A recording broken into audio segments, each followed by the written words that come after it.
Hello there. Um, it's 9:30 in the evening on May the 19th here in Sweden, and it's still broad daylight, as you can see. And I wanted to tell you about my encounter with Mother Teresa in Calcutta in 1994. I told you a few days ago about an experience I had in the Himalayan mountains in June 1994. And after that adventurous walk in the mountains, my friends went back to Sweden, but my plan was to go to Calcutta, because in those days I was a PhD student of comparative literature at Stockholm University, and I wanted to do some research on Rabindranath Tagore, who won the Nobel Prize in Literature in 1913. He came from Calcutta, and I had received a small research grant from the university. So we all went back to New Delhi, and we stopped at a small restaurant halfway to Delhi. And we were all very happy with the trekking. Everything went fine, and about the food, I felt that this rumor that the Indian food is dangerous for foreigners, that was just a rumor. I had no problems with the food up in the mountains, so when we got to that restaurant and took a break, I ordered a salad. And when we got to the hotel, I had already severe pains in my stomach, with fever and all kinds of problems. But I decided to go to Calcutta nevertheless. So I went there, and I took the bus from the airport to the city center. I was supposed to stay at Ramakrishna Mission on the southern outskirts of the city center. Ramakrishna was a famous Indian saint in the 19th century, a Christ-like character, and scholars from all over the world come to this center to do research or study the fine arts or something like that. And I was invited to stay there for a week.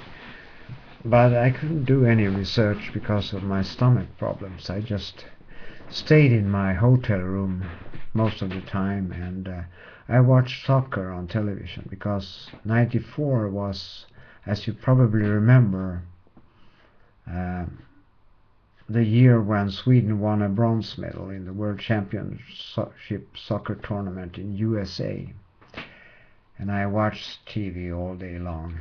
And in the last evening of my stay in India, I finally wanted to have some fun, I decided to go take a bus to the city center, because I had been there in 1984 at Southern Street. That's where most of the backpackers end up, and there's a famous hotel there called the Fairlawn Hotel. So I went there not for an evening tea. I wanted to have a beer. I wanted to feel some ecstasy on my last evening in India, at least something. Although I had this marvelous thing that happened to me in the mountains, I still felt pretty gloomy at that point.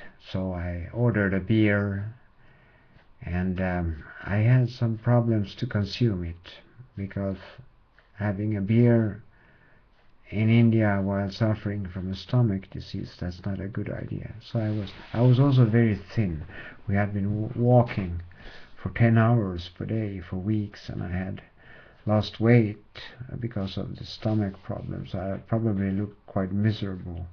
And then there was this group of Danish people who came into the restaurant and the hotel.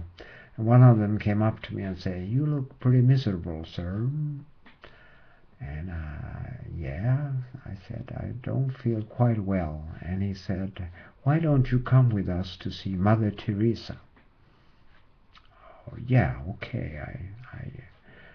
I accepted the invitation. I jumped into their bus and we drove a few blocks away to Mother Teresa's hospital, the famous hospital. And we took a walk there and we saw all these children that they nursed there.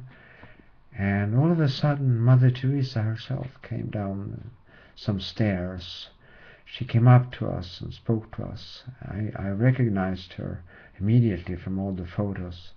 I knew her records. This was a saint, an a saint. I don't know if you can say it was an Indian saint, a Christian saint in India. But she didn't have any halo around her head. She was more like a stand-up comedian. She kept telling us jokes. She spoke to us for 10 minutes. I shook her hand, and she reminded me of Woody Allen more than of any saint that I had read about. She was so intense. She even looked like Woody Allen, and she kept telling these jokes, and she gave me her card, which looks like this. I have it on my refrigerator up until today. It says, "The fruit of silence is prayer. The fruit of prayer is faith. The fruit of faith is love. The fruit of love is service. The fruit of service is peace." Mother Teresa. And after about 10 minutes I felt, I can't stand the intensity of this woman. Take her away from me, or take me away from here. I'm burning. So she left. She didn't hear my thoughts, or maybe she did, but she left. She was a busy lady.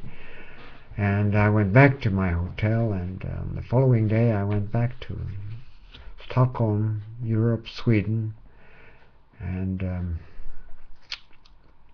that was sort of a miracle to meet her. There were 15 million people in Calcutta, and who did I meet when I went to town to get drunk? Mother Teresa. So what is a miracle? I suppose it's a level of existence, of consciousness, where we're all united and anything can happen that seems magical or fantastic. But when you catch a glimpse of that level of love and compassion, that's our natural state of mind. But we're all sleepwalkers here on this earth for the time being. But at least I was able to tell you a good story. Thank you for your attention.